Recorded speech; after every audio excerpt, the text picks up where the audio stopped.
hope you are good. Viewers, today my topic is very important and today I am going to explain about was and were.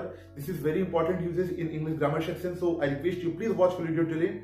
And today I am giving you something different in this video. Okay, let's come on the topic.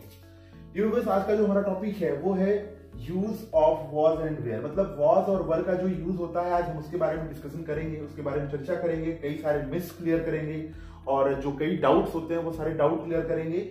और कब हम आई के साथ was लगाते हैं और कब हम आई के साथ वर लगाते हैं, ये बहुत ही डाउटफुल क्वेश्चन रहता है। हम लोग ऑलमोस्ट ये बुक में पढ़ते हैं, कई सेंटेंसेस ऐसे पढ़ते हैं जहां पे आई के साथ वर लगा होता है। तो ऐसी कौन सी सिचुएशन होती है जो आई के साथ वर लग जाता है और ऐसी कौन सी सिचुएशन होती है जहां पे आई के साथ वॉज लगता है।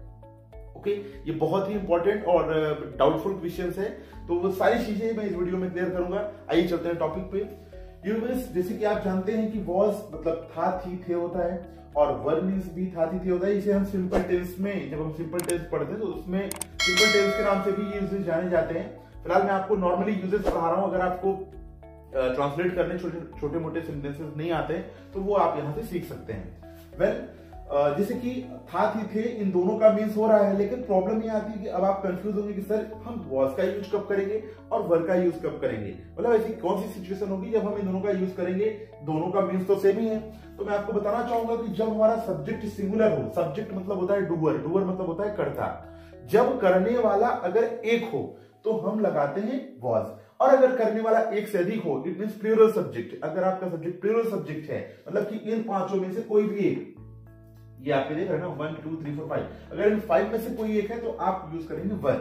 अब मतलब शॉर्ट में कहें, अगर किसी भी कार्य को करने वाला इट मीन सब्जेक्ट है ना, कोई भी कार्य जो करता है उसे सब्जेक्ट कहते हैं। तो किसी भी कार्य को करने वाला जो सब्जेक्ट होता है वो अगर सिंगुलर है तो हम वॉज का यूज करेंगे और अगर प्लूरल है तो हम वर का यूज करेंगे। ओके, और उससे पहले अभी ये जो वीडियो है, इससे पहले मैंने एक वीडियो बनाया है जिसमें मैंने इज एम आर को बहुत ही अच्छे से उसका यूज एक्सप्लेन किया हुआ है और उसमें कुछ इंपॉर्टेंट वर्ड्स को मैंने यहाँ पे मेंशन किया हुआ है। तो अगर आप उस वीडियो को नहीं देखे हैं तो प्लीज उस वीडियो को देखिए, उसका लिंक मैं आई बटन दे रहा हूं और उसके बाद आप यहाँ पे आ सकते हैं, डेफिनेटली आपको समझ में आएगा।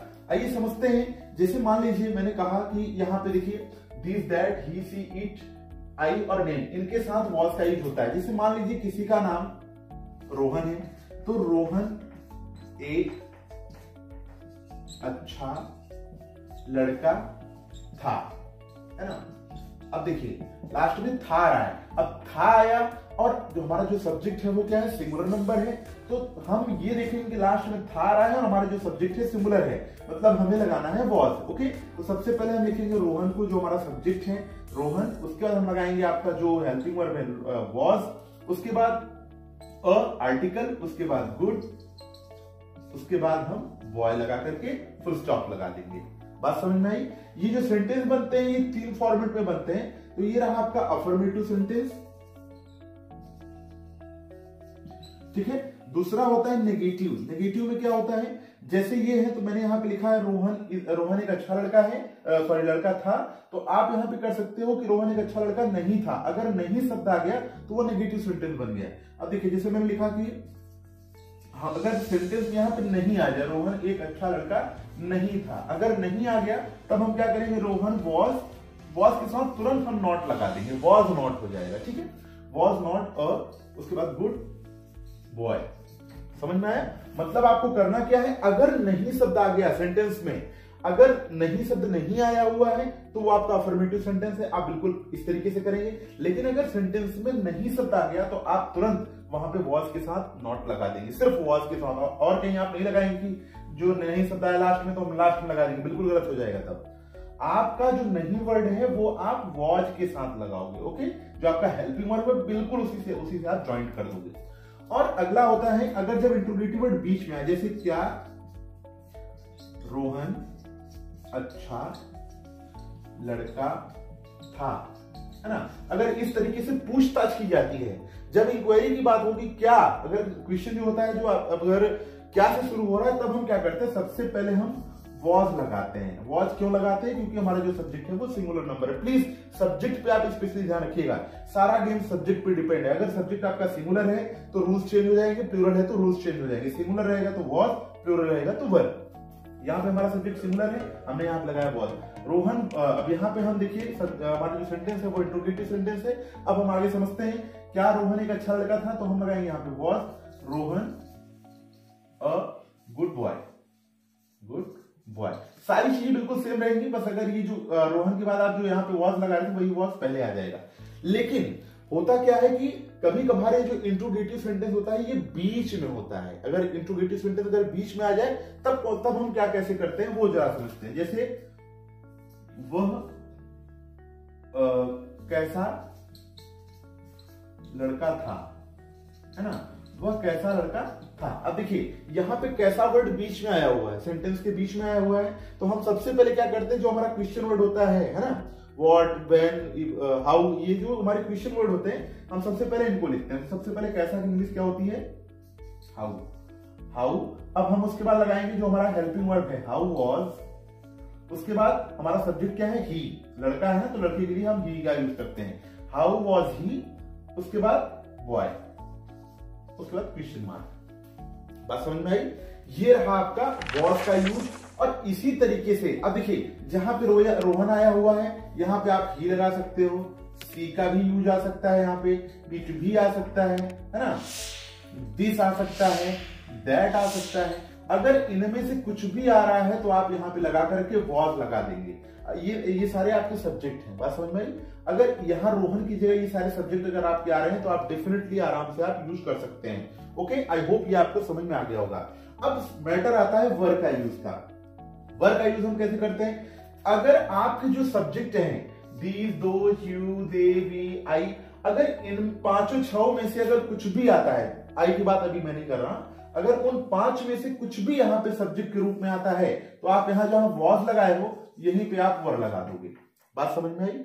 जहां पे आपने वॉज लगाया हुआ है बिल्कुल आप वहां पे वर लगा दोगे। कब? जब आपका जो सब्जेक्ट है इन पांचों में से कोई एक आएगा। प्लीज अगर आपको नहीं समझ में आया तो आप स्क्रीनशॉट ले सकते हैं और वीडियो को बैक करके भी देख सकते हैं आप।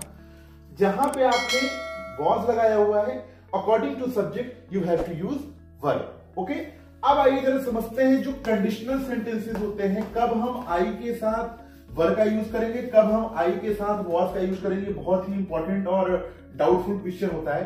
तो देखिए कुछ सेंटेंस क्या होते हैं, कंडीशनल होते हैं, है ना। कंडीशनल सेंटेंसेस क्या होते हैं जरा वो हम आपको समझते हैं। जैसे कि कभी कभार क्या होता है कि कोई ऐसी बात होती है जिसकी हम सिर्फ कल्पना कर रहे होते हैं, ऐसा कभी एक्चुअली में होता नहीं है ना, कभी हो ही नहीं सकता है। हम उसकी कल्पना कर रहे होते हैं कि काश अगर ऐसा हो जाता, अगर मैं प्रधानमंत्री हो जाता। समझिए बात को, अगर मैं प्रधानमंत्री, क्या हो सकता है? ये नहीं हो सकता है ना, मतलब इम्पॉसिबल चीजें हैं। तो जहां पे इम्पॉसिबल चीजें आए अपने साथ, मतलब आई के साथ, जहां पे आई के साथ इम्पॉसिबल चीजें आए, इम्पॉसिबल मतलब जो थिंकिंग होती है, हम लोग सोचते रहते हैं कि अगर मैं अमीर हो जाता तो मैं बहुत सारी चैरिटी करता। पॉसिबल है, बहुत लोग अमीर हैं, चैरिटी कर रहे, कुछ नहीं कर रहे, सब दबा के रखे हुए है ना। तो होता क्या है कि हम जिस चीज की कल्पना कर रहे होते कि काश ऐसा हो जाता, है ना, अगर मैं हवा में उड़ता होता, तो ये सब चीजें क्या हो सकती है? क्या ये सब सिर्फ हम कल्पना करते हैं, ये चीजें कभी हो ही नहीं सकती हैं। तो अगर इम्पॉसिबल जो चीजें हैं तो वहां पे हम आई के साथ वर्ब का यूज करेंगे। प्लीज